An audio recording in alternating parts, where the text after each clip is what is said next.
আপনাদের সবাইকে স্বাগত জানাচ্ছি নেক্সাস টেলিভিশনের নিয়মিত আয়োজন চলমান দেখার জন্য। চলমানে আজকে আমি রয়েছে আব্দুল নূর তুষার, আমার সঙ্গে রয়েছেন দুজন আলোচক। চলমানে আমরা সমসাময়িক বিষয় নিয়ে কথা বলে থাকি, আজকেও সেই রকমই কোনো না কোনো বিষয় নিয়ে কথা বলবো, যে বিষয়গুলি আপনারা ভাবছেন হয়তোবা চায়ের টেবিলে একজন আরেকজনের সঙ্গে ভাগ করে নিচ্ছেন, অথবা আপনাদের মনে প্রশ্ন জেগেছে। আজকের আমাদের প্রশ্ন এই অনুষ্ঠানে, রাজনীতি কোন পথে? রাজনীতি আসলে কি কোনো পথ ধরে এগুচ্ছে, নাকি প্রতিদিনকার সমস্যা প্রতিদিন মেটাচ্ছে? আজকে আমাদের অনুষ্ঠানের অতিথি দুজন, তাদের সঙ্গে চলুন পরিচিত হই। আমার কাছেই আছেন রহিন হোসেন প্রিন্স, সাবেক সাধারণ সম্পাদক কমিউনিস্ট পার্টি অফ বাংলাদেশ, এবং তার পাশে আছেন ডক্টর নারিন আই খান, অধ্যাপক, জাহাঙ্গীরনগর বিশ্ববিদ্যালয়। ইউটিউবে আমাদের অনুষ্ঠান দেখতে চাইলে @নেক্সাস টেলিভিশন লাইভ এই ঠিকানায় দেখতে পাবেন। আর যদি ফেসবুকে দেখতে চান তাহলে নেক্সাস টিভি ডিজিটাল বিডি এটি দিয়ে সার্চ করলে পেয়ে যাবেন।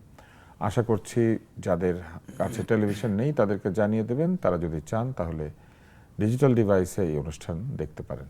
চলুন তাহলে আজকে কথা শুরু করা যাক। রহিন হোসেন প্রিন্স, আপনাকে জিজ্ঞেস করি, আমরা একটা শঙ্কা দেখতে পাচ্ছি ইরান যুদ্ধের কারণে আমাদের এখানে জ্বালানি সংকট তৈরি হবে, এরকম একটি ভবিষ্যৎবাণী আসছে বিভিন্ন আলোচকদের কাছ থেকে অথবা যারা বিশ্লেষক তাদের কাছ থেকে, এবং তারা বলছেন যে আমাদেরকে কৃচ্ছ্রতা সাধন করতে হবে। এই জন্য সরকার বিদ্যুৎ এবং জ্বালানি সাশ্রয়, গাড়ির ব্যবহার সীমিত করা সহ 11 দফা নির্দেশনা দিয়েছেন।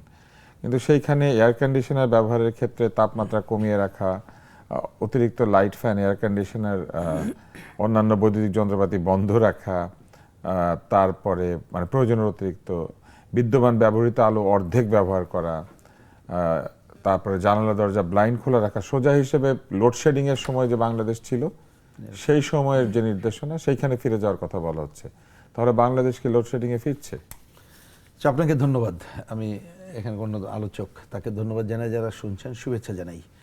না, আমাকে আমার সহজ বুঝটা এরকমের, আপনি যে লোডশেডিংয়ের কথা বললেন, এমনি যে পরিস্থিতিটা আমি যদি বুঝে থাকি, ধরেন এই যুদ্ধ বাদ দিলেও আমাদের যে গরমের সময়টা শুরু হলো, তাতে কিন্তু সরকার আগে থেকেই বলেছিল, এটা খেয়াল করলে আপনারা দেখতে পাবেন যে প্রস্তুত থাকা দরকার লোডশেডিংয়ের জন্য। তাতে আমি যদি বুঝে থাকি যে পরিমাণ অর্থের প্রয়োজন আমরা বিদ্যুৎ খাতকে যেখানে নিয়ে গেছি, কারণ উৎপাদনের প্রচুর সক্ষমতা আছে কিন্তু খরচ অনেক বেশি, এবং এখনও পর্যন্ত আমাদের নানা মাধ্যমে যে বিদ্যুৎ উৎপাদন হয়েছে তার যে বকেয়া পরিশোধ করতে হচ্ছে, সেইটার জন্য সরকার হিমশিম খাবে এরকম একটা ধারণা আসলেই ছিল আমি যদি বুঝে থাকি এই ঘটনার আগে। সুতরাং লোডশেডিংয়ের একটা পর্বের মধ্যে হয়তোবা আমরা যাওয়ার দিকে এমনি যাচ্ছিলাম, তারপরে বড় সংকট হবে, বিদ্যুৎ তো আমরা আগে পয়সা দিয়ে কিনি না, আসছি, আমরা পয়সা দিই, এবং সরকার কিন্তু বিদ্যুতে আসলে ওই অর্থে ভর্তুকি দেন না, বিশেষ করে হাউসহোল্ড বিদ্যুতের যে ব্যবহার না, সেখানে সরকার আচ্ছা সেটা দেয় না, কিন্তু ওভারঅল আমি জ্বালানি খাতে ভর্তুকিটা যায়, হিউজ ভর্তুকি, সেটারও পার্ট কিন্তু বিদ্যুৎ। যাই হোক, আমি ওই আলোচনা থেকে এই জায়গাটায় আসি। কিন্তু আমি দেখতে পাচ্ছি যে যুদ্ধকে শুরু হওয়ার পরপরই একটা সংকট তো হতে পারে বলতে, যদি আমাদের এলএনজি নির্ভরতা যেটা করে ফেলানো হয়েছে, এটা আমরা করে ফেলানো হয়েছে কারণ এইটা করা প্রয়োজন ছিল, আমরা কখনোই মনে করিনি, কারণ এটা নিয়ে আমরা অনেক দিন ধরে বলে আসছি। আমাদের দেশের যে নিজস্ব উৎপাদন গ্যাস এবং নবায়নযোগ্য, সেটা করা হয় নাই, এরকম আরও বলা যায়, আমি ওই দিকে গেলাম না। তাহলে সেইটা যেহেতু করে নাই, প্রয়োজনের তুলনায় গ্যাসের মজুদ কমে গিয়েছে, না আমি হ্যাঁ, এবং আমাদের গ্যাস থেকে সার তৈরি করতে হয়, জি জি, সেই কারণে সার কারখানায় গ্যাস সরবরাহ চালু রাখতে হয়। ইন্ডাস্ট্রিয়াল গ্যাস সাপ্লাই, সেটা দেওয়ার মতো যথেষ্ট গ্যাস আমাদের নাই, এবং এলএনজি তো প্রয়োজনের কারণে কিনতে হচ্ছে, কারণ ব্যবসায়ীরা বারবার বলছিলেন যে গ্যাসের অভাবে তাদের উৎপাদন ক্ষতিগ্রস্ত হচ্ছে, বিশেষ করে বস্ত্র খাতে। না, কিন্তু আমি আচ্ছা আমি একটু গালফ ফেয়ারের কথাটা বলে আমি এই জায়গাটায় আসি, কারণ এখানে আমি আসতেই চাই, এবং এই যে কথাটা বললেন এটাকে যথাযথ আমাদের কাছে মনে হয় নাই, সেই কথাটা আমি একটু পরে বলবো। কিন্তু আমার প্রশ্ন হচ্ছে, যেটা বলছিলাম, যে ইতিমধ্যে ওই যুদ্ধের পরপরই গতকাল আমি দেখলাম আমাদের মন্ত্রীদের পক্ষ থেকে যে কথাটা বলা হলো, আমাদের কি বলে পেট্রোলের মজুদ সম্ভবত বললো যে 16 দিন আছে, এখনও কোনো সমস্যা নাই। অকটেনের মজুদ এটা বোধহয় 20-22 দিন বা 26 দিনের কথা বলা হলো। ফার্নেস অয়েল যেটা দিয়ে বিদ্যুৎ উৎপাদন হয়, সে কিন্তু 76 দিনের কথা বলা হয়েছে। এমনকি ওই হরমুজ প্রণালী দিয়ে যে জাহাজগুলো 3টা জাহাজ অলরেডি আসার কথা 11 তারিখে যেটা পৌঁছানোর কথা, তাহলে এই পর্যন্ত তো সংকট হওয়ার কোনো কারণই নেই, বোঝার জন্য বললাম। তারপরে আমাদের এর বাইরে অস্ট্রেলিয়া অন্যান্য জায়গাগুলোতে কিন্তু একেবারে বিকল্প নেই তা না। সুতরাং আমি এই যে কথাটা বলার জন্য বলেছি, একটা সংকট হতে পারে, তার জন্য প্রয়োজনীয় সাশ্রয়ী কী কী করতে হবে ওটা নিয়ে আমি দ্বিমত করছি না, কিন্তু কোনো প্যানিক তৈরি করে কেউ যাতে সংকট তৈরি না করতে পারে সেইটাই বোধহয় আগে নজর রাখা দরকার। যেমন আজকে আমি একটা সকালে প্রেস ক্লাবের সভায় বলেছি, যখন যাচ্ছিলাম তখন একটা ফোন আসলো আমাদের একটা জায়গা থেকে, বলল যে অমুক জায়গায় যেখানে এই ধরনের পেট্রোলিয়াম মজুদ থাকে ওইখানে তো এখন পাওয়া যাচ্ছে না। কিন্তু ভাই, এটা হবে কেন? এটা তো হওয়ার কথা না। এবং ইতিমধ্যে আরও বেশি সাশ্রয় এই বাস টাস অন্যগুলোকে বলা হয়েছে। তা আমি বলি যে এই ধরনের প্যানিক তৈরি করা এবং মজুদদাররা যাতে সুবিধা না পায়, প্রথমে দেখা দরকার ওই জায়গাটায়। আমি ওই কথাটা বলার জন্য যে শহরে ঘন্টার পর ঘন্টা গাড়ি দাঁড়িয়ে থাকে, সেই শহরে তো দাঁড়ানো গাড়ি যে পরিমাণ তেল পোড়ায়, ঠিকই বলছেন, তো সেই শহর কি করে তেল খরচ কমাবে? ঠিক। আমি যে এই জায়গাগুলোতে তাহলে আমি কিভাবে ডেভেলপ করব? আপনি ধরেন 25 দিয়ে অন্যটা করে খুব একটা কিন্তু করতে পারবেন না। পারলে যদি বলেন বন্ধ থাকবে এসি এই সময়, কিন্তু আমি যদি তাহলে আপনাকে ওই ধরনের কোনো যদি অ্যাকশানে যান তাহলে কেবলমাত্র পারা যাবে। তবুও আমি এটা নিয়ে কোশ্চেন করতে চাই না, কারণ একটা সংকট যাতে উত্তরণ করতে পারি আমরা সেইটা চাই। এবার আপনি যে কথাটা বলেছেন সরকার কোনো ভর্তুকি দেয় না, উল্টো পেট্রোল এবং অকটেন থেকে সরকার লাভ করে। সেই অতএব যদি গাড়ি কম চালায় লোকজন এবং পেট্রোল অকটেন ব্যবহার না করে, তাহলে যে টাকা সরকার আয় করে নিচের দিকের মানুষকে ভর্তুকি দিত, ওই টাকা কোত্থেকে পাবে? না, সেটা আপনি এই যে জায়গাটা আমার ধরেন ডিজেল অন্য জায়গায় যদি আমদানির জায়গা এবং বিদ্যুৎ কারখানা যদি বন্ধ থাকে, উৎপাদন না করলেও সরকারকে তো ক্যাপাসিটি চার্জ দিতে হচ্ছে, অফকোর্স সেটা তো বটেই। কিন্তু আমি তাহলে তো সরকার কোনোভাবেই আর্থিক ক্ষতি থেকে বাঁচতে পারছে না। সেটা বাঁচতে পারবে না, ওই ব্যাপারে কোনো দ্বিধাদ্বন্দ্ব নেই। বরঞ্চ আপনি যেটা বলেছেন যে অনেক ক্ষেত্রে লোডটা আরো বেড়ে যেতে পারে। সুতরাং সেই লোড থেকে বাঁচার কোনো সম্ভাবনা, আর্থিক দায় বাড়তে থাকবে না, সেটা তো আমি প্রথমেই বললাম যে যদি এই পরিস্থিতি না হতো, অথচ যে বিদ্যুৎ আপনি তৈরি করেন নাই সেটা আপনাকে কিনতে হচ্ছে, ক্যাপাসিটি চার্জের পুরোটাই লস, এবং তার সঙ্গে তেল পুড়ে যাচ্ছে জ্যামে। আর যদি অকটেন পেট্রোল কম বিক্রি হয়, তাহলে যে পরিমাণ টাকা ওইখান থেকে আয় করে সরকার ভর্তুকি দিত, ওই আয়টা থাকবে না। সেটা ঠিক আছে, কিন্তু তাহলে আমি দেখেন প্রথমে যেটা বললাম সেটাকেই সেই সমর্থন আপনি করলেন, বা সেটাই যে আমরা যদি বিদ্যুতের এই চলমান পরিস্থিতিও থাকে তাহলে একটা সংকটে পড়বে, টাকার দেনা টেনা এইগুলোর মধ্যেও থাকবে। এখানে একটা সমস্যা তৈরি হবে। আমি 30 সেকেন্ড ওইটা গুরুত্বপূর্ণ বলে আমি একটু খালি ছোট মন্তব্য করি, সময় থাকলে আরো আমাদের যতটুকু বুঝ ব্যাখ্যা করতে পারি। আমাদেরকে যে এলএনজি নির্ভর করে ফেলানো হলো না, এটা বাংলাদেশে এরকম প্রয়োজন ছিল না। এইটা স্রেফ ব্যবসায়ীদের স্বার্থ, গোষ্ঠী স্বার্থ, অমুকটার উপরে। গ্যাসের বদলে আমরা কোন গ্যাস ব্যবহার করতাম? আমাদের চুলাতেই তো গ্যাস আসে না। না, সেটার জন্য দায়ী কি? আপনি যদি বলেন ধরেন আমাদের গ্যাসের, আপনি বলেন আমাদের পেট্রোবাংলা বা পেক্স যেভাবে তাদের সক্ষম করে তোলার কথা ছিল সেটা কি তোলা হয়েছে? মোটেই হয় নাই। তাহলে আমরাই তো সেটা করি নাই। আপনি উদাহরণ দিচ্ছি যে আপনি দেখেন যে গ্যাসের, এটা একটা ইন্টারেস্টিং উদাহরণ, এটা আসলে অনেকে হয়তো এরকম জানে না, বা জানে না বলাটা আমার হয়তো অন্যায়। আপনি গ্যাসে এক সময় দেখবেন যে এই তিতাস গ্যাস, তারা কিন্তু যখন বছরের হিসাব নিকাশ দিত, তাহলে তো সিস্টেম গেইন, সিস্টেম লস শুনেছেন? সিস্টেম গেইন কোনোদিন শুনেছেন? ওরা তো তাই দেখাইতো সিস্টেম গেইন হয়। কিভাবে গেইন হইতো জানেন? এটা ইন্টারেস্টিং খবর। বাংলাদেশে তখন, এখন তো পরিমাণ আরো বেড়েছে, আমি যদি ভুল না করি, যখন আমরা এই আলোচনাগুলো গণশুনানি করেছি, কিভাবে গেইন 22 থেকে 27 লক্ষ ধরেন হাউস হোল্ডার আছে, আপনি আমি আমাদের বাসায় চলে। তো যখন আপনি এখনো কত 1050 টাকা দেন না প্রতি মাসে, তারা তখন ধরতো যে প্রত্যেকটা ইউনিটে 92 ইউনিট খরচ হবে। তো মাস শেষে 92 ইউনিট গুণ 27 লক্ষ দিয়ে অঙ্ক করে দিতে এত খরচ হয়েছে। কিন্তু আমরা এই গণশুনানিতে একাধিকবার বলেছিলাম, এটা যদি মিটার দেওয়া হয় তাহলে ধরুন ঢাকা শহর বিভিন্ন জায়গায় কয়েক লক্ষ বাড়িতে তালা মারাই থাকে, গ্যাস চলে না, আর এইখানে খরচ অর্ধেকেরও কম হয়। এখন আমি যে অঞ্চলে থাকি, গত 1-1.5 বছর এইখানে আপনার করা হয়েছে, মিটার দেওয়া হয়েছে, আমার খরচ 400 টাকার বেশি হয় না। কিন্তু মিটারও তো একই নাকি বিষয় করা হচ্ছে যে আপনি মিটার যদি থাকে আপনাকে মিনিমাম বিল দিতে হবে 200 টাকা। 100 টাকা ছিল, বাড়ানো হয়েছে, ওইটা হয়তো আরো বাড়িয়ে দেবে। কিন্তু আমি বলছি কথাটা একটু খেয়াল করুন, সেটা হচ্ছে আপনার কাছে আসবে যে গ্যাসটা যদি যথাযথ ব্যবহার করা হতো এবং যথাযথ উত্তোলন করা হতো, এই সংকট হতো না। গ্যাস না থাকলে উত্তোলন করবে কোত্থেকে? আমি তা মনে করি না। আপনার কাছে আসি, আমাদের গ্যাস খনিগুলির গ্যাস ফুরিয়ে যাচ্ছে, এটা তো সত্যই মনে হয়। যদি তাই হয় তাহলে গ্যাস না থাকলে গ্যাস তুলবে কোত্থেকে? প্রিন্স বলছেন, হোসেন প্রিন্স, যে গ্যাস তোলা যেত এই লিকুইড ন্যাচারাল গ্যাস আমদানি না করে, কিন্তু আসলে তো ব্যবসাগুলি একটা সময় আমরা দেখেছি যে গ্যাসের অভাবে সাফার করছিল, অত্যন্ত সমস্যার মধ্যে ছিল। এখন আপনার কি মনে হয় এই সরকারের সামনে তো একটা বিরাট চ্যালেঞ্জ হিসেবে দেখা দেবে, উৎপাদন চালু রাখার জন্য বিদ্যুৎ সরবরাহ রাখতে হবে এবং ইন্ডাস্ট্রি চালু রাখার জন্য গ্যাসের সরবরাহ ঠিক রাখতে হবে, পরিবহন ব্যবস্থা ঠিক রাখার জন্য গ্যাস এবং জ্বালানি সরবরাহ ঠিক রাখতে হবে। তাহলে জ্বালানি দুর্ভিক্ষ কি হতে পারে? জ্বালানি দুর্ভিক্ষ আসলে আমার কাছে যেটা মনে হয় যে হতে তো পারে কত কিছুই, হ্যাঁ, কিন্তু এই সরকারের আসলে এটা আমি মনে করব যে মানে যতটা গুড স্টার্ট আমরা দেখতে চাচ্ছিলাম সেটা হয়তো হতো, কিন্তু এই যুদ্ধটা এক ধরনের কোথায় থেকে যেন উড়ে এসে জুড়ে বসলো। ইউক্রেন যুদ্ধ, বিএনপি এখন বলবে যে না, বিএনপি এখনো বলে নাই, কিন্তু এই বিএনপি কিন্তু এখনো বলে নাই তুষার ভাই, আমি কোথাও শুনি নাই যে বিএনপি, বরং বিএনপিকে এই যুদ্ধের জন্য শুরু করলেন বলা। না, এটা আমি বলি নাই, আমাকে শেষ করতে দেন। বরং বলা হয়েছে এই যুদ্ধের জন্য বিএনপি দায়ী। আপনি দেখেছেন যে হ্যাঁ একটা দল, আপনি দেখেন না বাইতুল মোকাররমের সামনে মিছিল করে বলেছেন যে তারেক জিয়া জবাব চাই। হ্যাঁ, মানে আমি বুঝতে পারলাম না যে এই যুদ্ধে তারেক জিয়া আসলে তারেক রহমান কি জবাবটা দিবেন। সেটাই, তো মাঠ গরম করার একটা কিন্তু জিনিস পাওয়া গেছে এই মুহূর্তে যে আপনি, এবং আপনারা তো তেল গ্যাস নিয়ে কথা বলছেন বা প্রিন্স ভাই বলছিলেন যে প্যানিক তৈরি করা হতে পারে, কিন্তু প্যানিক কিন্তু অলরেডি মানে বিদ্যুৎ খাত নিয়ে নেয়, প্যানিক একটা গতকাল রাতে তৈরি হয়ে গেছে। কি জানেন, প্যানিক হয়েছে কালকে আমাদের একজন প্রাক্তন উপদেষ্টার একটি বক্তব্য, একটি মন্তব্য, ইলেকশন নিয়ে তিনি একটি মন্তব্য করেছেন। তো সেটা নিয়ে কিন্তু গ্যাসের বাজার নিয়ে যতটা না প্যানিক তৈরি হয়েছে, আজকে সারাদিন তো এই টিভির মিডিয়াতেই ছিলাম, মন্তব্যের কারণে তো আমাদের কারো উৎপাদন ক্ষতিগ্রস্ত হবে না, কিন্তু গ্যাসের কারণে, তেলের কারণে তো উৎপাদন ক্ষতিগ্রস্ত হবে, বাণিজ্য ক্ষতিগ্রস্ত হবে। উৎপাদন ক্ষতিগ্রস্ত হবে না, কিন্তু রাজনৈতিক পাড়ায় যে ক্ষতিটা হবে, হ্যাঁ, যেভাবে মাঠ গরম হবে সেটা গ্যাসের থেকেও কম অংশ না।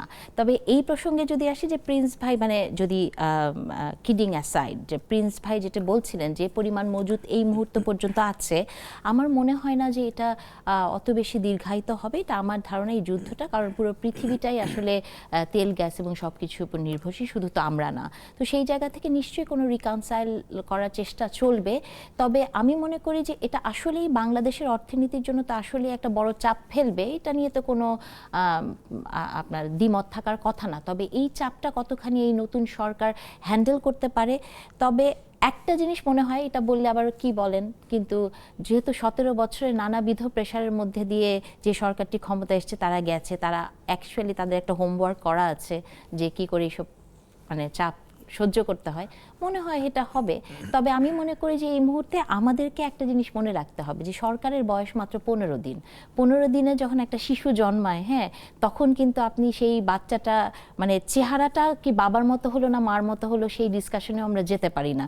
2-3 মাস লাগে চেহারাটাও স্টেবল হতে। সো এই সরকারের চেহারাটা স্টেবল করার জন্য আমাদেরই উচিত এই সরকারকে কিছুটা সময় দেয় এবং তাকে এখনই চুলচেরা বিশ্লেষণ না করে জবাবদিহিতার মধ্যে রাখা, তাকে প্রশ্ন করতে হবে। কিন্তু এখন শিশুর স্বাস্থ্য কি সবসময় পরীক্ষার মধ্যে রাখতে হয় না? যদি স্বাস্থ্য আপনি শুরু থেকে পরীক্ষা না রাখেন, সেটাই তো বললাম, এই জন্যই কিন্তু আমি বলেছি, আমি কিন্তু বলি না কিছু করা যাবে না, আমি বলেছি জবাবদিহিতার মধ্যে সরকারকে রাখতে হবে, প্রশ্ন করতে হবে। কিন্তু আপনি শিশুটা দেখতে একদম মায়ের মতো অথবা একদম বাবার মতো, এটা বলার জন্য আমি আপনাকে আরেকটা জিনিস বলি, সেটি হচ্ছে যে সরকার যে 11 দফা নির্দেশনা দিয়েছেন, এটা একটা পুরনো নির্দেশনা। সচিবরা আমার ধারণা যেগুলো কপি করে মন্ত্রীর হাতে ধরিয়ে দেয় আর মন্ত্রী সেগুলো পড়েন। তার মধ্যে আছে যাবতীয় আলোকসজ্জা পরিহার করতে হবে। এই মুহূর্তে আমাদের টেলিভিশন স্টেশনে একটা বারান্দা আছে, সেখানে গেলে আপনি দেখবেন যে পার্কের মধ্যে বিশাল আলোকসজ্জা করে অনুষ্ঠান হচ্ছে। তাহলে কে এটা পরিহার করবে? তারপরে বলা হয়েছে কে এটা তদারক করবে? তারপরে বলা হয়েছে অফিস সময় শেষ হওয়ার পর সব বৈদ্যুতিক যন্ত্রপাতি বন্ধ নিশ্চিত করতে হবে। এটা তো এমনিতেই বন্ধ হওয়ার কথা, এটা নিশ্চিত করার আসলে কি আছে? এবং বলা হচ্ছে ওয়াশরুম ইত্যাদি স্থানে অপ্রয়োজনীয় বাতি ব্যবহার বন্ধ করতে হবে। অফিসের করিডোর, সিঁড়ি এবং ওয়াশরুম, এগুলো হচ্ছে দুর্ঘটনার সবচেয়ে বড় জায়গা। অন্য জায়গাতে বাতি বন্ধ করলেও ওয়াশরুম, করিডোর এবং সিঁড়ি এই জায়গা আলোকিত রাখতে হয়, নইলে হোঁচট খাবে, লোকে পড়ে যাবে, করিডোরে একজন একজনকে ধাক্কা দিবে। এবং ওয়াশরুমে কিন্তু বাতি খুবই জরুরি। ওয়াশরুমে কি অপ্রয়োজনীয় বাতি কোথাও থাকে? না, আসলে অপ্রয়োজনীয় বাতি থাকে না। তবে তুষার ভাই, এটা তো আসলে হয়েছে কি যে মানে এইগুলি কি বদলানোর জন্য কোনো লোক নাই? মানে পুরানো জিনিসগুলোকেই তো এরকম করে কপি পেস্ট করা হয়। আমি জানি, মানে আমার কাছে মনে হয় যে এটা আসলে যতটা আমরা ভাবছি নতুনত্ব, আপনি যেটা বলেন সেটা আসলে পুরনো বছরটাই কপি পেস্ট করে দেওয়া হয়েছে। এবং আপনি দেখবেন সরকারি অফিসগুলোতে এরকম প্রেসক্রাইব কিছু জিনিসই থাকে, খালি ডেটটা চেঞ্জ করে দেয়। তো বিষয়টা হচ্ছে আসলে সেরকম, তবে এটাকে আপনি আক্ষরিক অর্থে না দেখে আমরা তো আসলে কিছু গুড স্টার্ট দেখেছি। যে আপনার কাছে এটা স্বস্তি লাগে না যে প্রাইম মিনিস্টারের চলাফেরার আগের মানে উনি 10 মিনিট যাবে আর তার আগের 1.5 ঘন্টার পরের 1.5 ঘন্টা যে 3.5-4 ঘন্টা যে হ্যাসেলের মধ্যে ঢাকাবাসী পড়তো সেটা তো পড়ছে না। এটা একটা গুড স্টার্ট, এটাকে আমরা অ্যাপ্রিসিয়েট করতেই পারি। বা তাছাড়া উনি উনার নিজের অফিসেও যদি লাইট টাইট কমান, কৃচ্ছতা সাধন কিন্তু খারাপ জিনিস না, এবং আমি মনে করি যে এই কৃচ্ছতার বাংলাদেশের সাধনটা প্রধানমন্ত্রীর দপ্তর কিন্তু সোলার বাতিতে চলে অনেক দিন থেকে। হ্যাঁ, এবং না আমি ওটা আপনাকে বলছি যে আর একজন প্রধানমন্ত্রী তার ব্যক্তিগত আচরণ সীমিত করলো, দেশের লোক যদি না করে, এই যে এই পার্ক জুড়ে প্রসঙ্গটাতেই- আলোকসজ্জা চলছে, এই প্রসঙ্গটাতেই আমি আসতে চাচ্ছিলাম যে কৃচ্ছতা সাধন হয়তো সরকারের একজন করছে, কিন্তু কৃচ্ছতা সাধন তো আপনার বাড়ির ভেতর থেকে শিখতে হয়। হ্যাঁ, আপনার ছোটবেলা থেকে শিখতে হয়। এটা একটা বেসিক এডুকেশন, একটা ফ্যামিলি থেকে একটা বাচ্চা শেখে কোথায় ময়লা ফেলতে হবে, কখন সুইচটা বন্ধ করতে হবে। তো সেই জায়গাতে আসলে আমাদেরকে মনোযোগী হওয়া উচিত, এবং সেই মনোযোগীটা আপনি কোথায় হবেন? ক্লাসরুমে হবেন, স্কুলে হবেন, যখন আপনি স্কুলে যাওয়া শুরু করবেন তখন হবেন। যে প্রশ্নটা সব জায়গাতে করি বা বলার চেষ্টা করি সেটা হলো যে স্কুল কি আপনাকে আসলেই এথিক্স শেখায়? স্কুল কি আপনাকে আসলেই শেখায় যে কিভাবে আপনি ময়লাটা কোন জায়গায় ফেলতে হয়, অথবা পাবলিক ট্রান্সপোর্টে কি ব্যবহার করতে হয়? বিশেষ উন্নত দেশগুলোতে কিন্তু এগুলো বাচ্চাদেরকে স্কুলে শেখায়। কালকে থেকে শেখাতে শুরু করলেও তো 2-3 বছর লাগবে। আরো লাগবে, কিন্তু আরো বিদ্যুতের সময় সমস্যা এবং এই যে জ্বালানির সমস্যাটা তো আগামীকালই আসবে। একটা প্রবলেম আরো মানে জোরালো, সেটা হচ্ছে লোকে অনেকেই ভাবছেন যে ঠিক আছে গাড়ি বন্ধ থাকবে, তেল থাকবে না, আমরা ব্যাটারি রিক্সায় চলবো, কিন্তু ব্যাটারি রিক্সা চার্জ দিতে গেলে তো বিদ্যুৎ লাগবে, সেই বিদ্যুৎ আবার জ্বালানি দিয়ে তৈরি করতে হয়, তার মধ্যে ব্যাটারি রিক্সাও চলবে না। তার মানে কি আমরা একদম প্রাগৈতিহাসিক যুগে না ফেরত যাব? তুষার ভাই, আমি বুঝতে পারছি না যে আপনি সবকিছুকে এত আক্ষরিক অর্থে কেন ধরছেন তুষার ভাই। কারণ এই যে মানে একটা আক্ষরিক নোটিশ দেয় না সরকার, এটা আমি অনেক বছর ধরে দেখছি। এটা দেখলে আমার যেহেতু আপনি- আচ্ছা, আমি এখন একটা কথা বলি। স্বৈরাচারের নোটিশ আমি আগে বলি, আপনি যেহেতু অনেক বছর ধরে দেখছেন, আপনার তো চোখ সহা হয়ে যাওয়ার কথা, এবং এই নোটিশের পরে আমরা কি করি সেটাও তো আপনার জানার কথা। ডাক্তারের চোখ সহা হয় না, কারণ ডাক্তারের চোখ যদি সহা হয়ে যেত তাহলে ডাক্তার একই রোগ প্রত্যেকদিন দেখে, তো কিছুদিন পরে তার মনে হতো যে এটা কিন্তু রোগ না। আপনি তো ডাক্তারের থেকেও বেশি রাজনৈতিক বিশ্লেষক, তাই না, না? হ্যাঁ, তো সেই কারণে আমার চোখ আরো সেরকম, বেশি সহ্য সেই হয়ে কারণে যাওয়ার আমার কথা। চোখ সেরকম। কিন্তু আমি দেখতে পাচ্ছি শিক্ষকের অবস্থা কি হচ্ছে জানেন? শিক্ষকরা তো অনেক উদারভাবে খাতা দেখে, এখন অটো পাশে দেয়। আমরা এই জন্য এখন একটা অটো বিজ্ঞাপনে চলে যাচ্ছি, বিজ্ঞাপন বিরতির পর ফেরত আসবো। অনুষ্ঠান যেখানে যাক বিজ্ঞাপন থাকবেই।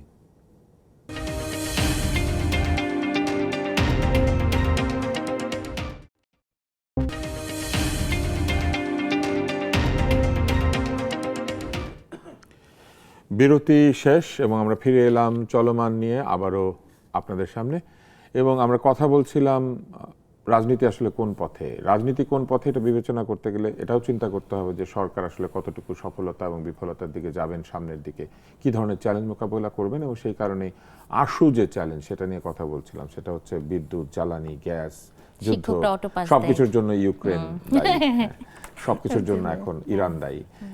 এবং আপনি বলেছেন যে সরাসরি প্রধানমন্ত্রীকে দায়ী করে কেউ স্লোগান দিয়ে দিয়েছে এই যুদ্ধের জন্য তিনি দায়ী। যাই হোক, মানুষ তো দায়ী, মানুষ খুঁজতে ভালোবাসে, কিন্তু বাংলাদেশে যে অটো পাস দেওয়া হয় এটা তো ঠিক, হ্যাঁ অফকোর্স ঠিক, হ্যাঁ, এবং দেওয়া হয়, এবং এটা বেশ আমাদের কাছে বেশ গভীরভাবে আমাদেরকে শিখিয়ে গিয়েছেন আমাদের নোবেল লরিয়েট।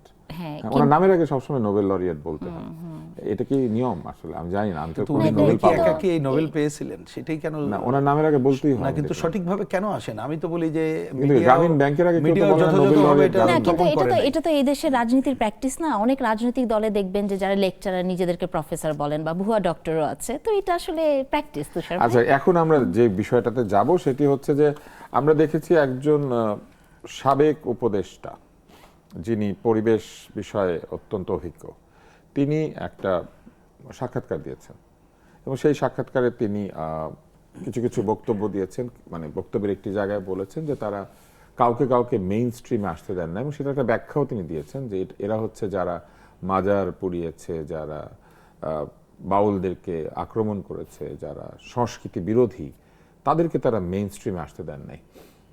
কিন্তু পাশাপাশি আমরা দেখেছি যে অভিযোগও চলে এসেছে, বলা হয়েছে সাবেক উপদেষ্টা সৈয়দা রিজওয়ানা হাসান এবং বর্তমান যিনি পররাষ্ট্রমন্ত্রী খলিলুর রহমানকে আইনের আওতায় এনে জিজ্ঞাসাবাদ ও তাদের বিচার দাবি করেছে জামায়াত ইসলামী।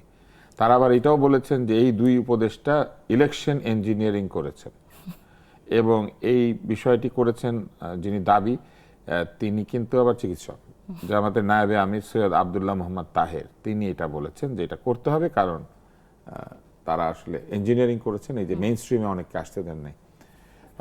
আপনার কি মনে হয় এই দাবিটা আসলে কতটুকু যৌক্তিক? প্রথম কথা একটা শব্দে বলবো, অতিকথন। যিনি অতি উপদেষ্টা, কথা বললো? যারা মানে দাবি করছে তারা, সেটা নাকি বলছি যে যিনি উপদেষ্টা? উপদেষ্টা, তার অতি কথন আমরা গত 1.5 বছর শুনেছি, বলতে আমার কোনো দ্বিধা নাই। এই অতি কথনে উনি শুরু করেছিলেন যে রাজনৈতিক দলরা 53 বছর কি করেছেন, রাজনৈতিক দলের দরকার নেই, আমাদের দরকার সংস্কার, আগে সংস্কার তারপরে। সেন্ট মার্টিন নিয়ে আপনি দেখেছেন, প্লাস্টিকের বোতল চলে গেল, কাচের বোতল, কিন্তু আজকেও আমি যেখানে যেখানে যাই একবার তো আমরা দেখলাম কাচের বোতল সবার জন্য একটা জগ, হ্যাঁ হ্যাঁ, এবং সেই জগ একটা থেকে গ্লাস। পানি স্প্লিট করে যে কাগজপত্র নষ্ট হতে পারে সেটারও কোনো ধারণা নাই। আবার কি এয়ারপোর্টের সামনে সাইলেন্ট জোন বানানো হলো, তাই না? কতটা সাইলেন্ট এই শহরের মানুষ সাইলেন্স উপভোগ করতে পারে। এয়ারপোর্টের সামনে, হ্যাঁ, এয়ারপোর্ট তো নিজেই একটা শব্দ দূষণের হ্যাঁ, জায়গা, কারণ ওইখানে এয়ারপোর্টের সামনে বিমান আসে, কেন আপনি এবং বিমান তো ভয়ঙ্কর শব্দ এটা করে। শুনে নাই 500 টাকা জরিমানা হবে, আপনার হয় নাই তুষার ভাই? না। ওখানে হর্ন দিলে আপনার 500 টাকা জরিমানা হওয়ার আমাদের কথা তো ছিল। এমনি জরিমানা হওয়া উচিত, আমরা তো অনেক কথা বলি, শব্দ দূষণ করি। সেটাই তো, অনেক জরিমানা হওয়া উচিত। তো এইরকম অতি কথন উনি করেন। তবে আমার না একটা সমস্যা হয়েছে তুষার ভাই, গত 1.5 বছর যাই শুনি আমার কাছে মনে হয় মিটিকুলাসলি ডিজাইনড। ওই যে আমাদের নোবেল লরিয়েট প্রধান উপদেষ্টা বলে তাহলে কি গিয়েছেন যে ইঞ্জিনিয়ারিং যেটা এটা এখন meticulously? আমি মেটিকুলাসলি ডিজাইন এটা বলছি এই কারণে যে যিনি এই কথাটি বলেছেন, পার্টিকুলারলি কয়েকজন উপদেষ্টার দিকে কিন্তু অঙ্গুলি তোলা হয়েছিল যে তারা কার পারপাস সার্ভ করেন। কিচেন ক্যাবিনেটের কথা আমরা শুনলাম, আরো অনেক এটা কিছু আবার আরেকজন উপদেষ্টা বলেছেন আরেকজন এবং উপদেষ্টা লিখেছেন। লিখেছেন, তিনি সাক্ষাৎকারে বলেছেন। কিন্তু যে এই উপদেষ্টার কথাটা নিয়ে আমরা কথা বলছি, একটা সময় কিন্তু এটাও শোনা গেছে যে এনসিপি, আমি জানি না এটা বলাটা কতটা ঠিক হবে, বাট কোনো রেকর্ডেড ডকুমেন্ট না, শোনা কথা। তো সেই জায়গা থেকে যে এনসিপি যে আজকে জামাতে ইসলামীর সাথে যুক্ত হয়েছেন, তাতে এই উপদেষ্টা যারা অতি কথন বলছেন তাদেরও এক ধরনের হস্তক্ষেপ ছিল এটার মধ্যে। এখন বিষয়টা কি তাই? মেইনস্ট্রিমে আসতে, হ্যাঁ, মেইন স্ট্রিমে আসতে দেন নাই।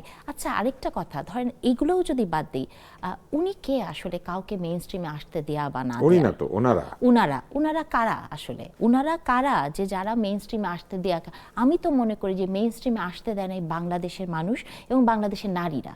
আমি মনে করি নারীর একটা মেজর রোল প্লে করেছে, কারণ আপনি যদি ইলেকশনের 3 সপ্তাহ আগের ঘটনাগুলো দেখেন, নারী নিয়ে একটা দল ক্রমাগত ব্লান্ডার করে গিয়েছে এবং যেভাবে নারীরা কিন্তু অলমোস্ট পথে নেমে যাওয়ারই অবস্থা হয়েছে। আপনি দেখেছেন ঢাকায় বিশ্ববিদ্যালয়ে একজন এমপির একটা বক্তব্যের প্রেক্ষিতে।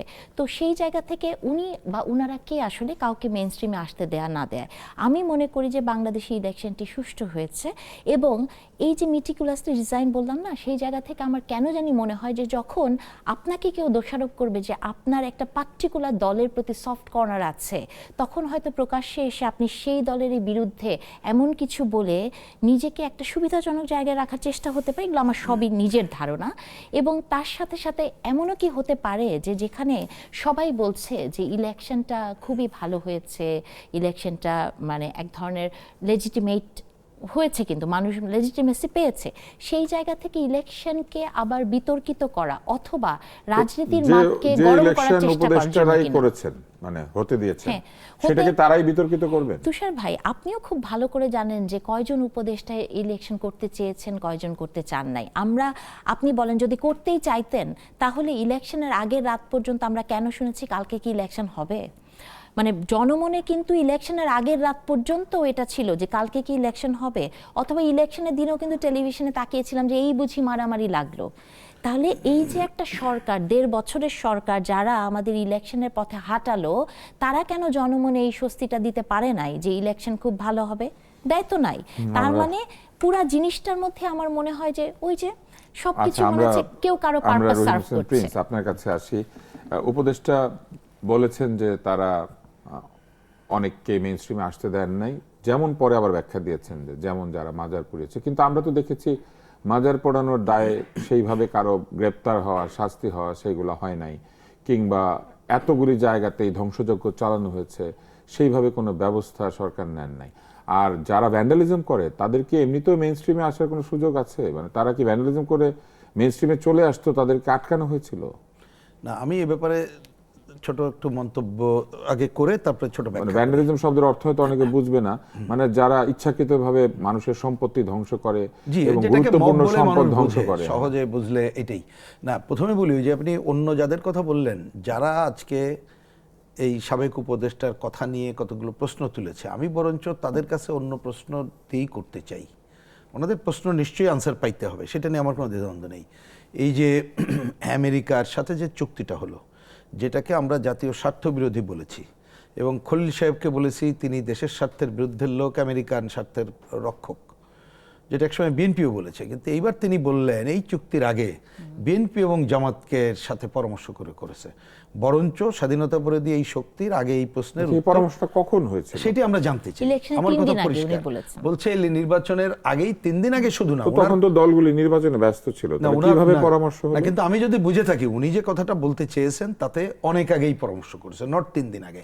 কিন্তু আমি বলছি সত্যতা জানতে চাই, ওনারা সেই কৈফিয়ত আগে দেওয়া উচিত যে যারা অন্যদের বিচার দাবি করেছে। এবার আসি ওই যে সাবেক উপদেষ্টার কথা, আমার একেবারেই ছোট মন্তব্য হচ্ছে, খেয়াল করেন যে বিগত দিনে ওনারা যে সময় ক্ষমতায় ছিলেন ওই সময় তো আপার হ্যান্ডে ছিল ওই উগ্রপন্থী শক্তি, ক্ষমতায় আপার হ্যান্ড, মব ধ্বংসযজ্ঞে তারাই তো আপার হ্যান্ড ছিল, তো ওনারাই তো তাদেরকে সুযোগ করে দিয়েছেন। এখন ওনাদের মধ্যে কারা, আজকে ওনাদের পুরো টিম বলছেন যে সব আমরা জানি না, এটা কিচেন ক্যাবিনেট ছিল। আর কে না জানে এই কিচেন ক্যাবিনেটের মধ্যে নিশ্চয়ই যিনি কথা বলেছেন উনি অবশ্যই ছিলেন। প্রশ্নটা তাহলে আমারও।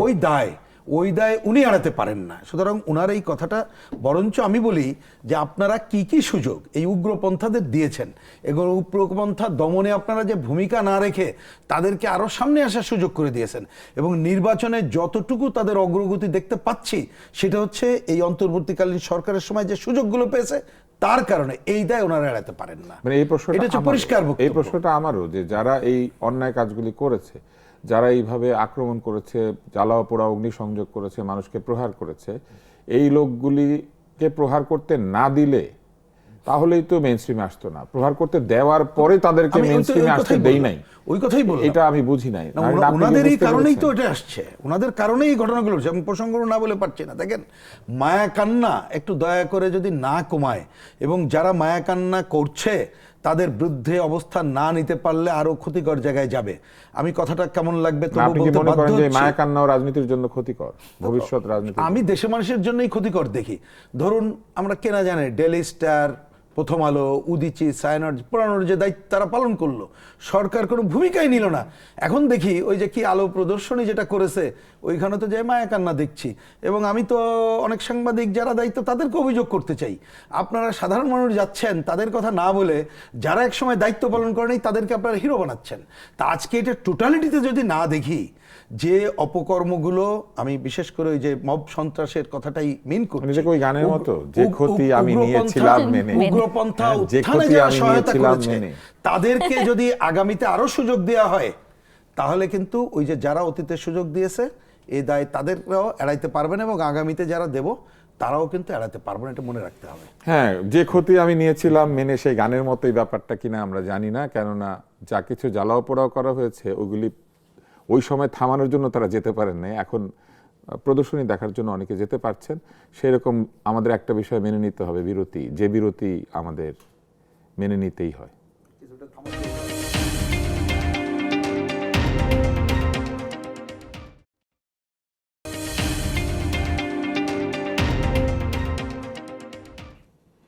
ফিরে এলাম চলমান নিয়ে আপনাদের জন্য। আমাদের দুজন আলোচক এরই মধ্যে কথা বলেছেন বিভিন্ন ইস্যুতে। আবার আমরা নাহরিন আই খান আপনার কাছে যাচ্ছি। আবারও সড়কে মালিক শ্রমিক সংগঠনের নামে তোলা চাঁদার পক্ষে কথা বলেছেন একজন মন্ত্রী। তিনি বলেছেন যে ঈদ যাত্রাকে কেন্দ্র করে কোনো অনৈতিক সুবিধা নেওয়ার সুযোগ নাই, কিন্তু তিনি বলেছেন যে মালিক বা শ্রমিক সমিতি যদি নিবন্ধিত ও বৈধভাবে তাদের কল্যাণ তহবিলের জন্য নির্ধারিত অর্থ সংগ্রহ করে সেটাকে চাঁদাবাজি বলা যাবে না, কারণ শ্রমিক ও মালিকেরা তাদের কল্যাণে নেন, সেইটাকে তিনি চাঁদাবাজি বলতে রাজি না। এইটা আপনার কি মনে হয় যে এই যে টাকা তোলা হয় কল্যাণের নামে তুললে কি সেটা চাঁদাবাজি না? আসলে তুষার ভাই, প্রথম যে মন্ত্রীর কমেন্টটা ছিল সেটা যদি আপনি দেখেন, আপনি পুরাটা যদি শোনেন, উনি বোঝাতে চেয়েছেন এক, হয়ে গেছে আরেক। হ্যাঁ, মানে এটাই হয়, ওই যে অতি কথন বললাম না, যে আমরা আসলে হয়েছে কি অনেক দিনের অনভ্যস্ততা, অথবা অনেক দিন এরা তো টকশো করেছে, আমরা করি, সো শিক্ষকতা করলে টকশো করলে যেগুলো হয়, তো কোন জায়গায় থামতে হবে এটা আমরা অনেক সময় বুঝি না। তবে এই চাঁদাবাজি নিয়ে একটা কথা আমি আসলেই বলতে চাই, যে কথাটা ওনারাও বলছেন বলতে চেয়েছেন। আপনি জানেন মনে হয় যে ইসলামী ব্যাংক ইয়ানাত নামের একটা জিনিস নেয়, হ্যাঁ, প্রত্যেকটা যারা কিন্তু আপনি ইয়ানাতে আসার আগে আমি আপনাকে একটু জিজ্ঞেস করি, এই যে সমিতিগুলি, এই সমিতিগুলি নিবন্ধিত বুঝলাম, কিন্তু একাধিক নিবন্ধিত সমিতি আছে এবং সবসময় দেখা যায় সরকারি দলের সাথে সম্পৃক্ত যে সমিতিটা, বিভিন্ন সরকারের সময় সেই সমিতি বেশি টাকা তুলতে থাকে এবং এই টাকার তো কোনো নির্ধারিত ফি মানে অ্যামাউন্ট নাই। তো যেটার কোনো নির্ধারিত অ্যামাউন্ট নাই, সেইটা যদি সমিতি তার ইচ্ছা মতো তুলে, তাহলে সেইটা কি চাঁদাবাজি হবে না? ইয়ানাতেরও আর কিন্তু এই টাকাটা আমি তো শেষ করি, সাধারণ লোক দেয়। তুষার ভাই, ইয়ানাতেরও ইয়ানতের কিন্তু একটা ঝামেলা আছে, আমি আপনাকে একটু বলি। সেটা হচ্ছে ইয়ানত তো দেয় হচ্ছে কর্মচারী, সে তার বেতন থেকে দেয় এবং ইয়ানত প্রতিষ্ঠান নিজে আদায় করে। তো ঠিক আছে, ড্রাইভার তার সমিতিতে চাঁদা দিবে, আর কি বলে হেল্পার তার সমিতিতে চাঁদা দিবে এবং সেটা তার বেতন থেকে দিবে, কিন্তু এইখানে তো চাঁদাটা ওইখান থেকে হয় না, না। তা হয় না, কিন্তু আপনাকে তাহলে সিস্টেমকে কোয়েশ্চেন করতে হবে। হ্যাঁ, যে আমরাও যারা বিশ্ববিদ্যালয়ে চাকরি করি, আমার বেতন স্লিপেও কিন্তু চাঁদা, মানে শিক্ষক সমিতির চাঁদা কিন্তু আছে। চাঁদা আর চাঁদাবাজি তো এক না, কিন্তু বিষয়টা এই জায়গাটাতে একটা গুলিয়ে যাচ্ছে যে এটা তো সত্য। এবার আপনি ইয়ানত নিয়ে বলতে পারেন। হ্যাঁ, না, এটা তো সত্য যে ধরেন ইয়ানতেরও যদি আপনি বলেন, কয়জন ইয়ানতের টাকাটা ইচ্ছাকৃতভাবে মনের ভেতর থেকে দেয়, এবং ইয়ানতেরও কিন্তু এটা নাই যে গ্রাহককে তো দিতে হচ্ছে না, না, গ্রাহককে না দিতে হয়, কিন্তু আপনি তো দিচ্ছেন। কিন্তু আপনার বাসটাকের চাঁদা কিন্তু শেষ পর্যন্ত বাসের টিকিটের উপরে আসে। তা তো আসেই, কিন্তু ইয়ানতেরটাও যে গ্রাহকের উপর আসে না, আপনি কি করে বুঝলেন? মানে হয়তো আমরা সেটা চোখে দেখি না, কিন্তু ইনডিরেক্টলি আপনি যে টাকাটা আপনার মানে সদিচ্ছায় না এমনি করে দেন, সেটার কিন্তু একটা সিস্টেম এই সোসাইটিতে আছে, সেটা আপনি আবার তুলে নিয়ে আসেন। এটা দেখেন, চাকরি পাওয়ার জন্য আপনি যদি ঘুষ দেন, তাহলে আপনি এমন একটা চাকরি নেন যে যেখান থেকে আপনি 10 বছরের মধ্যে টাকাটা তুলে নিয়ে আসতে পারবেন। সো এগুলো আসলে সবই একটা সিস্টেম। তো এই জায়গা থেকে আপনাকে সিস্টেমকে কোয়েশ্চেন করতে হবে যে আসলে এটাকে কি আপনি চাঁদা করবেন? যদি চাঁদাই করেন, তাহলে আপনি একটা ফিক্সড রেট করেন যে সবার জন্য এই ফিক্সড রেটে আপনি টাকা দিবেন, রাজপথে এটা দিতে হবে, এরকম করে আপনি করতে পারেন। কিন্তু যে জিনিসটা হয়, এটা তো আসলে অস্বীকার করার কিছু নাই যে ক্ষমতাশীল দলগুলোই এগুলোর ভেতরে থাকে। মন্ত্রী কেন বারবার এটা বলছে? মন্ত্রী বারবার বলছে কারণ হচ্ছে মন্ত্রীকে এমন সব মন্ত্রণালয়ের দায়িত্ব দেওয়া হয়েছে এবং ঈদ সামনে, এবং সে জানে যে এটা দিয়েই তার মানে মন্ত্রীর যিনি বড় মন্ত্রী, প্রধানমন্ত্রী, তিনি তো বলেছেন যে তাদের সামনে 180 দিনের একটা ডেডলাইন দিয়ে দেওয়া হয়েছে। সো এই 180 দিনকেই নিজেকে পারফর্ম করতে হবে। তো মন্ত্রী মনে করছেন যে এটাই তার পারফরমেন্সের সবচেয়ে কঠিনতম জায়গা, এই জন্যই তিনি এই প্রশ্নটা বারবার বলছেন, এবং প্রথমেই যেহেতু উনি প্রশ্নবিদ্ধ হয়েছেন, তো এই জন্যই বারবার এটা বলে আসলে নিজেকে প্রমাণ করার একটা চেষ্টা মনে হয় উনি করছেন। তবে এটা তো সত্যি তুষার ভাই, এটা তো অস্বীকার করার কিছু নাই যে বাংলাদেশের সিস্টেমের ভেতরে এগুলো ঢুকে গেছে। যতই আপনি বলেন 15 দিনের একটা সরকার, আমি মনে করি যে 15 দিন কি 5 বছরের একটা সরকারের পক্ষেও এটাকে মোটামুটি সিস্টেমে আনা সম্ভব কিনা আমি জানি না।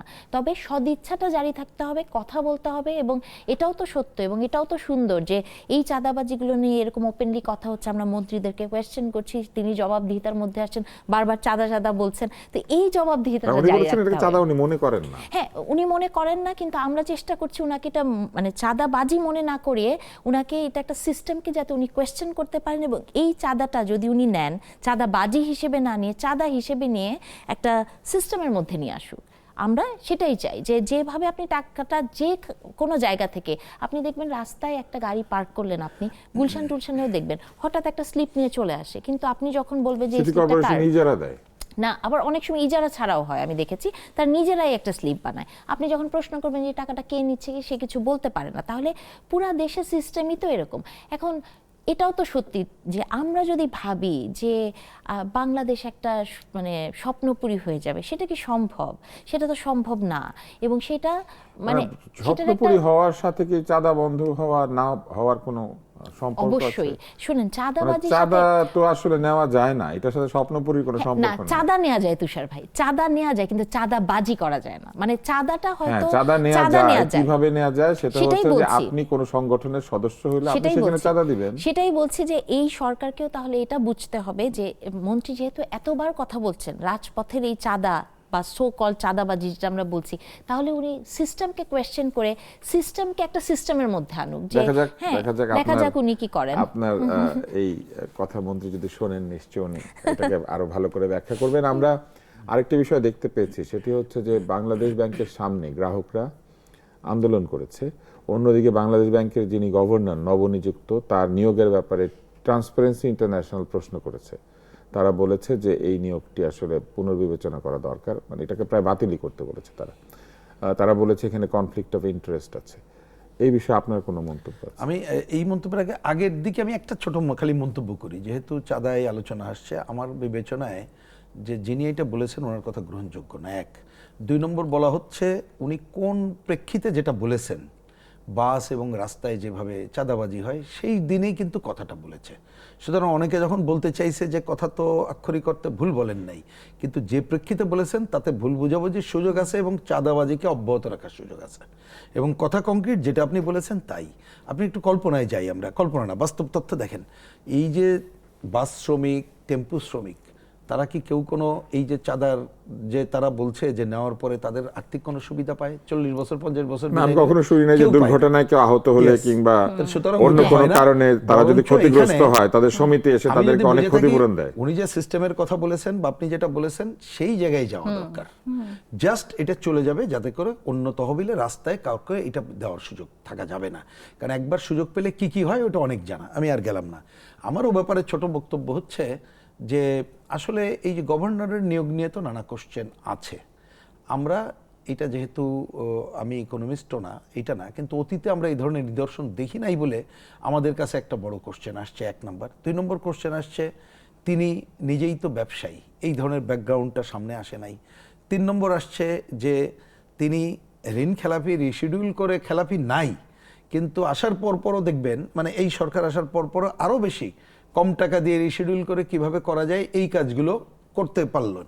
তাহলে যে ভদ্রলোকের এই ধরনের দায়িত্ব, এখন উনি সুধার কমিয়ে দিতে চেয়েছেন সেটা চেয়েছে এবং এই রিশিডিউলের কিন্তু পজিশনটা আরো এটা করেছেন উনিও, যে টাকা ছিল কি 2% বন্ধ কলকারখানা চালু করার বিষয়ে আসলে বলা হয়েছে যে না, সেটা এটা করতে হবে অন্য। আমি বলছি হ্যাঁ রিশিডিউলের জায়গাটা, তার মানে এখানে কনফ্লিক্ট অফ ইন্টারেস্ট যদি থাকে তাহলে এই ধরনের মানুষ আসলে বড় ভূমিকা পালন করতে পারবে কিনা এটা সরকারের উপরে নির্ভর করে। আমি সেই জায়গায় দেখতে চাই, আজকে টিআইবিটাও দেখলাম, তা সেটা সরকারকেই বিবেচনা করতে হবে, কারণ এই দায় পুরোপুরি সরকারকেই নিতে হবে। আরেকটা আলোচনা আসে, সেটা হয়তো বা আমরা কাগজে কলমে বলতে পারি এটা তো ইমপ্লিমেন্ট না, কিন্তু দেখেন আমরা নানা আলোচনার সময় কিন্তু এই কথাগুলো বলেছিলাম, আমাদের নানা পয়েন্টে দ্বিমত ছিল, কিছু পয়েন্টে ঐক্যমত্যও ছিল। সেটা হচ্ছে যে অনেক সময় দেখি কতগুলো প্রতিষ্ঠান তো গড়ে তুলতে হবে, প্রতিষ্ঠানের বাইরে গেলে চলবে না। সেই প্রতিষ্ঠান গড়ে তুলতে গেলে শুধুমাত্র যদি ক্ষমতাসীন এক ব্যক্তি কারোর হাতে ক্ষমতা কেন্দ্রীভূত হয়ে যায়, তার ইচ্ছা অনিচ্ছা এই জায়গাগুলো করে, তাহলে লং টার্ম ভালো ফল হয় না, জবাবদিহিতাও থাকে না। আপনি ভেরি সিম্পল, এর আগেও অন্তর্বর্তীকালীন সরকারের সময় যে দায়িত্বগুলো দিয়েছে আপনি দেখেন, ওয়াসার আগের এমডি নিয়ে অভিযোগ ছিল, পরে এমন একজন এমডিকে নিয়োগ দিল, আমরাও তখন বলেছি আর এই লোক সম্পর্কিত আমি জানি এই লোকটা ভালো না, তখনও দিয়ে দিল এই অন্তর্বর্তীকালীন সরকার। এখন তার খবর বেরোচ্ছে সেই কি বলে বেগমপাড়া থেকে শুরু করে কোথায়। তো এখন এই যে লোকটাকে দিল, এর পুরো দায় বিএনপিকেই বহন করতে হবে। কিভাবে করবে আমরা সেই সময়ের অপেক্ষা ছাড়া এই মুহূর্তে আমরা কিছু আমি বলতে চাই না, কারণ এটা ঠিকই যে ঠিক আছে অল্প কয়দিন হয়েছে, কিন্তু অল্প কয়দিন এইখানে আলোচনা আসছে বলে বলি যে উনি একটা ঘটনার সময় মেটিকুলাস ডিজাইনের কথা বলছিলেন। তো এখন যদি অন্য কারোর মেটিকুলাস ডিজাইন এই সরকার বাস্তবায়ন করতে যায়, তাহলে আমি দেখি বিএনপি একটা বড় ধরনের বিপদে পড়বে। কারণ এই সরকারের প্রধানমন্ত্রী তিনি শুরুতে বলেছিলেন এসেই বাংলাদেশে তিনি একটা তার প্ল্যান আছে বা তাদের একটা প্ল্যান আছে, আমরা কিন্তু জানি না সেই প্ল্যানটা কি, পরিষ্কার করে জানি না।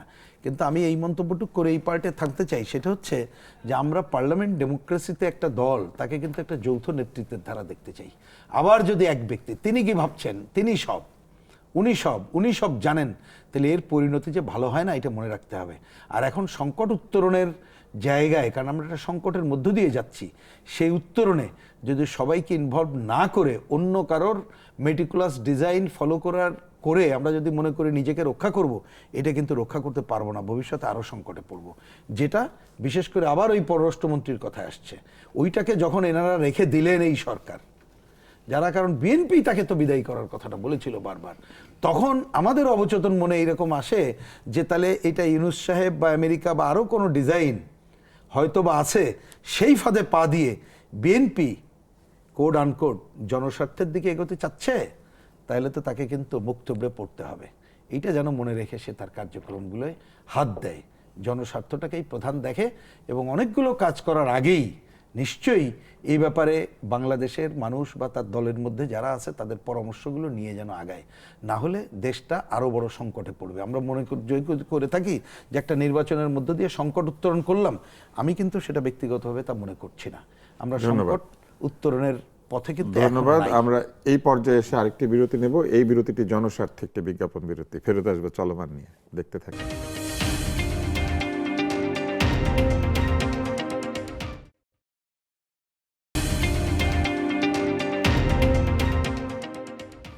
বিরতির পর ফিরে এলাম চলমান নিয়ে। আমরা কথা বলছিলাম সমসাময়িক বেশ কিছু বিষয়ে। নাহরিন, আপনার কাছে আবার আসি। রিজওয়ানা হাসানের ইন্টারভিউ নিয়ে আমরা গল্প করছিলাম এবং আরও কিছু লেখা এসেছে কিংবা কথাও আমরা শুনেছি, সাক্ষাৎকার আরও একজন উপদেষ্টার, যেখানে তিনি লেখায় বলেছেন তিনি কেন আসলে পদত্যাগ করতে চেয়েও পদত্যাগ করেন নাই বা পদত্যাগ করতে চেয়েছিলেন তিনি। আপনার কি মনে হয়, আসলে কি পদত্যাগ করার মতো অবস্থা তৈরি হয়েছিল? আর যদি অবস্থা তৈরি হয় তাহলে পদত্যাগ না করার পিছনের কারণগুলি কি যৌক্তিক? বাংলাদেশে কেউ পদত্যাগ করে ঢাকা ভার্সিটির ভাইস চ্যান্সেলর ছাড়া, বলেন তো? এবং সেটাও সে খুব বুদ্ধিমানের মতো কাজ করেছে। কিন্তু বাংলাদেশে তো ওই সংস্কৃতিটাই নাই পদত্যাগ করার। মানে আমার না কথা করেছে হচ্ছে, দুদকের চেয়ারম্যান এবং মানে ওটা তো কমিশনার। এখন আপনি দেখছেন, কিন্তু এইটা তো খুব মানে যে ঢাকা নাকি ভার্সিটির ভিসিও তো ভোটের পরেই পদত্যাগ করেছে, না আগেই করেছিল, ভোটের রাতেই বলেছিল কিন্তু করব। করব, মানে সদিচ্ছা জ্ঞাপন করেছেন। কিন্তু এই যারা উপদেষ্টা, যারা আজকে এত ক্রিটিসাইজ করছেন, কিচেন ক্যাবিনেটের কথা বলছেন, এই কিচেনে যখন রান্না হয়েছে ওনারা কিন্তু তখন ওইখানেই ছিলেন, তখন আর পদত্যাগের কথা ওনাদের মনে হয় না। তো আমি মনে করি যে এটা তো সবে শুরু, অনেক কিছুই সামনে আসবে, অনেক কিছুই আমরা শুনবো, অনেক কিছুই আমরা জানবো। এটা তো মাত্র শুরু হয়েছে। তবে আমার কাছে প্রিন্স ভাইয়ের কিছু প্রশ্নের উত্তর আমি আসলে দিতেই চাই। আমার কাছে মনে হয় যে যে কথাটা উনি বিএনপিকে নিয়ে বলছেন, আমি মনে করি এই মুহূর্তে বিএনপির একটা কাজ খুব জরুরিভাবে করা দরকার। সেটা হচ্ছে যে বিএনপি যে সরকার না, মানে সরকার এবং পার্টি যে আলাদা, এটা আসলে বিএনপিকে বুঝতে হবে। আমি গত 10-15-20 দিনে বিএনপি ইটসেলফ বা পলিটিক্যাল পার্টি, আমি কিন্তু তাদের কোনো অ্যাক্টিভিটিস দেখলাম না। বিএনপি কেমন করে যেন সরকারের সাথে ব্লেন্ড হয়ে গেছে। এটাই তো একটা সমস্যা বাংলাদেশের সরকারি দলগুলোর হয়। সরকারি দলগুলো মানে তাদের যে নিজস্ব রাজনৈতিক মতাদর্শ আছে, রাজনৈতিক দলের লোকজন আছে, তারা সবাই নিজেকেই একটা সরকার ভাবা শুরু করে।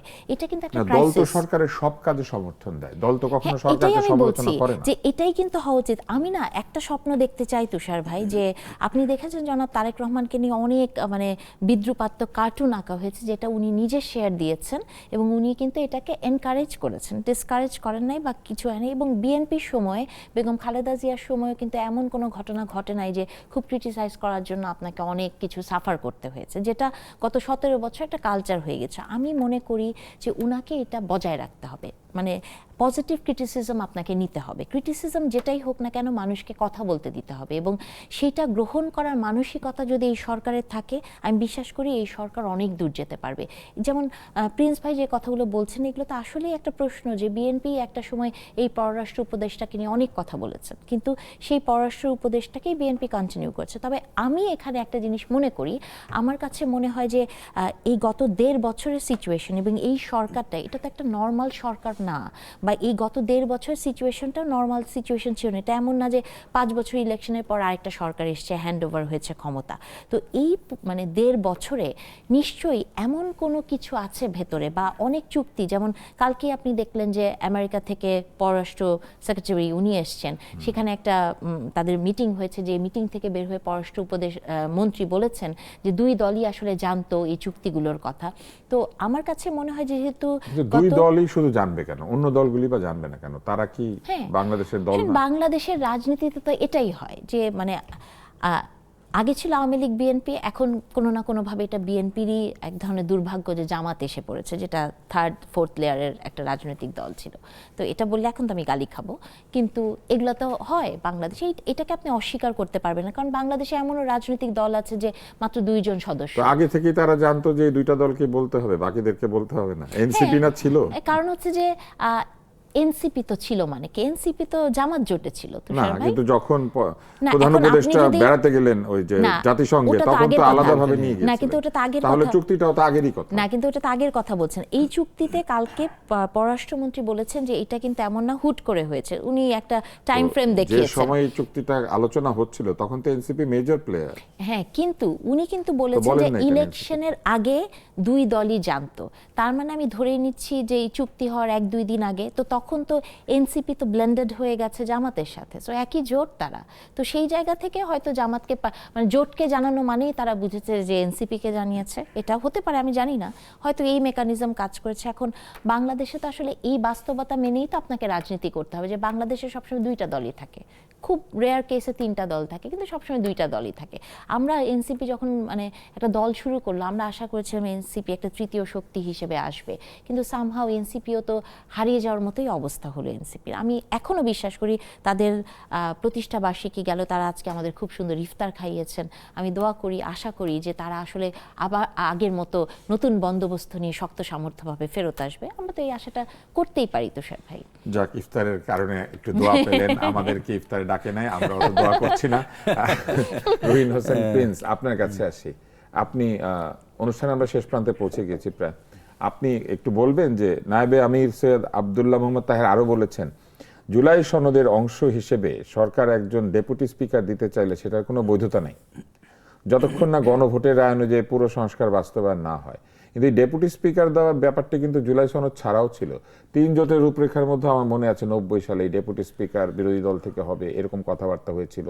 এরপরও যখন ওই সময় গণতান্ত্রিক আন্দোলন যারা করতেন বিভিন্ন সময়, তারা বলতেন যে ডেপুটি স্পিকার বিরোধী দল থেকে দেব, অন্তত 2 থেকে 4টি কমিটির সভাপতি সংসদীয় কমিটি সেটা দিব, বিশেষ করে পাবলিক অ্যাকাউন্টস, সরকারি মানে যেটা হিসাব বিষয়ক কমিটি।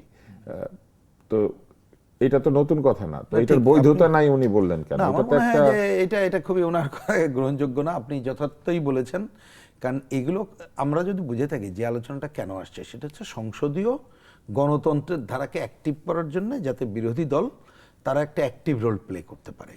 এই জায়গা থেকেই ডেপুটি স্পিকার হিসেবে উনি মাঝে মধ্যে যখন সংসদ পরিচালনা করবেন বিরোধী দলকে একটু মিনিট দিতে পারে, মাইক বন্ধ করবেন হয়তো। হ্যাঁ, সেটাই।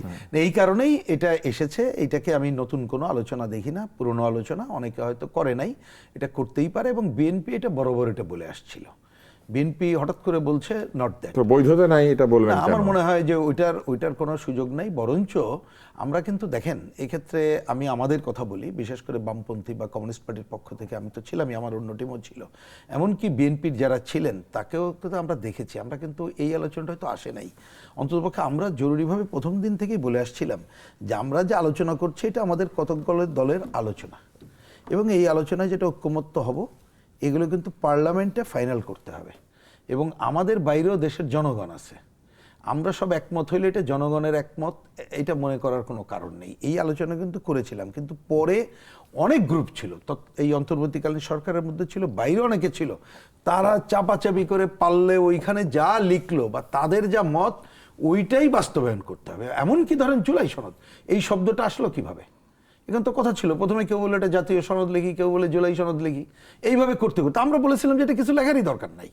আপনি বলেন আমরা কতগুলো বিষয় ঐক্যমত্য, যে ব্যাপারে 100% একমত হয়েছি, সেটা যদি এখন আইন করে করা যায় করে ফেলেন, আর যেটা সংসদের সংবিধানের সাথে জড়িত পার্লামেন্টের জন্য ঐক্যমত্য কমিশন যেটা করলো সেটা হয়ে গেল জুলাই সনদ, কিন্তু নারী কমিশন যেটা করলো সেটা নারী সনদ হলো না। ওর মধ্যে তো ঢুকলো না কেন? কারণ ওইটা ঢুকলে তো হাত পুড়ে যাবে এই অর্থে, কারণ এরা ওইখানে যখন উগ্রপন্থীরা এদের বিরুদ্ধে আচরণ করলো, যারা ওই কমিশনের মেম্বার, তাদেরকে আপনার সরোয়ার্দী উদ্যানের ছবিটা নিয়ে যে কথাগুলো করলো, এগুলো তো অপরাধমূলক কাজ করেছে, তারা এদের বিরুদ্ধে কোনো ভূমিকা নিল না, তারা তার মানে ব্যালেন্স করলো। এবং আমি অনুরোধ করব, যদি সুযোগ থাকে কোনো আপনি সিরিজ অফ, এখন পারবেন না, সিরিজ অফ আলোচনাগুলো করেন, যারা ছিল তাদেরকে নিয়ে এসে।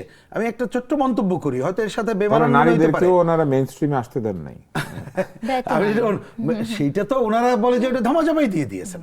এটাই না, আমি যে কথা বলছিলাম, আমি বরঞ্চ দেখে মনে হয় কি জানেন, যে এদের অন্তর্বর্তীকালীন সরকার কারোর এবং কিছু মানুষ ছিল, তাদের একটা এজেন্ডাই ছিল জোর জুলুম করে যা ভাবে সেটাই তারা করবে। এমনকি দ্বিতীয় বিরোধী দল, তৃতীয় বিরোধী দল, এমন কতগুলো লোককে আনবে যাতে আগামী দিনে তাদের ভাষায় কোড আনকোড প্রচলিত রাজনীতিকে বাদ দিয়ে অন্য কিছু করতে পারে। যেটা আপনি মনে রাখেন, অন 11-এর সময় যে ডিজাইন ছিল বিরাজনীতিকরণের ধারা, যে ডিজাইন ছিল, এইখানে যদি এ ধরনের নির্বাচিত সরকার না থেকে অনির্বাচিত সরকার থাকে, তাহলে যারা আমাদেরকে ডমিনেট করে, যে সাম্রাজ্যবাদী শক্তি, আধিপত্যবাদী শক্তি, যদি কোনো নির্বাচিত সরকার না হয় তাদের জন্য ভালো হয়। যার জন্য যে অনেক উপদেষ্টা বলেছিল না যে 53 বছরে কি করেছে, মানুষ চায় নাকি তারা বছরের পর বছর থাকুক, পারে নাই, সেটা অন্য আলোচনা। সুতরাং এখনো মাইন্ডসেটে এগুলো নাই তা না, এই মনে যাদের মাইন্ডসেটে আছে তাদের ফাঁদে কারা পা দিচ্ছে, যারা মনে করবে যে বাংলাদেশতেই তো আমরা পক্ষেই ছিলাম না, বিরোধিতা করেছি, এবং যত কথাই বলি এইবারে সাময়িকভাবে সামনে আসলেও বাংলাদেশের জনগণ কোনোদিন আমাদেরকে গ্রহণ করবে না, তখন কিন্তু তাদের অন্য কোনো গ্রুপের উপরে ভর করেই ক্ষমতার চিন্তা করতে হবে। সুতরাং সেই আমি মনে করি সেইটাই বাস্তবায়ন হবে না যদি প্রকৃত তত্ত্ব জনগণকে দিতে পারি এবং বাংলাদেশকে আমরা জনস্বার্থে এগিয়ে নিতে পারি। ধন্যবাদ। ধন্যবাদ নাহরিন আই খান এবং ধন্যবাদ রুহিন হোসেন প্রিন্স। ধন্যবাদ দর্শকদেরকে, আপনার এই আলোচনার মধ্যে ছিলেন। আমরা বেশ কিছু বিষয় নিয়ে কথা বলেছি, যুদ্ধ দিয়ে শুরু করে আমরা আমাদের অভ্যন্তরীণ যে বিষয়গুলি বাংলাদেশে সেটি নিয়ে কথা বলেছি। আমরা চাঁদাবাজি থেকে মেটিকুলাস ডিজাইন থেকে মেইন স্ট্রিমে আসতে দেয়া এবং না দেয়া সংক্রান্ত উপদেষ্টার সাক্ষাৎকার, সেটি নিয়েও কথা বলেছি। আলোচনা চলমান থাকবে, আমাদের চিন্তা চলমান থাকবে, আমাদের আলোচনা সমালোচনার পাশাপাশি সিদ্ধান্ত গ্রহণও চলমান থাকবে। আমরা আশা করব নতুন সরকার সব কিছুকে বিবেচনায় নিয়ে মানুষের জন্য যা ভালো সেই রকম সিদ্ধান্ত নেবেন এবং তাদের কাজের মধ্যে দিয়ে তাদের দক্ষতা এবং তাদের নিষ্ঠা এবং তাদের যে সক্ষমতা সেটি প্রমাণ করবেন। আজকের মতো বিদায় নিচ্ছি, আশা করছি আগামী সপ্তাহে আবার দেখা হবে। ততদিন পর্যন্ত সুস্থ থাকুন এবং তারপরেও সুস্থ থাকুন, ভালো থাকুন। মনে রাখবেন, বিদ্যুৎ সাশ্রয় করুন এবং জ্বালানি সাশ্রয় করুন এবং পারলে অন্য সব কিছু সাশ্রয় করুন। সাশ্রয়ের কোনো বিকল্প নাই। পকেটে কিছু পয়সা থাকলে সেটা পরে আপনার নিজেরই কাজে লাগবে, অন্যের কাজে না।